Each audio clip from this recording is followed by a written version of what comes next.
د لغمان ولایت د ولایتي شورا رئیس د مهترلام په روغتون کې د تیرې ورځې د پیښې د ټپیانو حال وپوښت. د ولایتي شورا رئیس عتیق الله عبدالرحیمزي چې د دې شورا غړو بیبي خورد او راجیه نیازي ملتیا کوله، د مهترلام په روغتون کې د هغو ټپیانو د حال پوښتنه وکړه چې څو ورځې وړاندې د مرکز اړوند د ویسرام په سیمه کې د یوې ناچاو د مرمۍ د چاودنې له امله ټپیان شوي وو. د ولایتي شورا رئیس عتیق الله عبدالرحیمزي له ټپیانو څخه د لیدنې پر مهال د دوی د کورنیو غړو سره په یاد غمیزه کې ځان شریک وباله، پر یاده پیښې خواشیني وښوده او د پروردګار له دربار څخه شهیدانو ته د فردوس جنت، کورنیو ته د زړه صبر او ټپیانو ته د شفا هیله وکړه.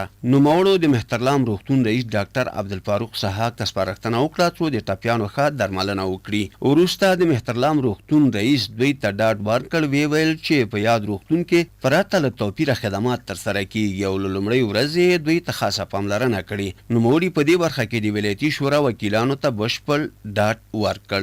یاده دې وي چې څو ورځې وړاندې د مرکز اړوند د بسرام په ارسلا کلي کې د یوې ناچاو د مرمۍ د چاودنې له امله 7 تنه ماشومان شهیدان او 10 نورې ټپیان شول.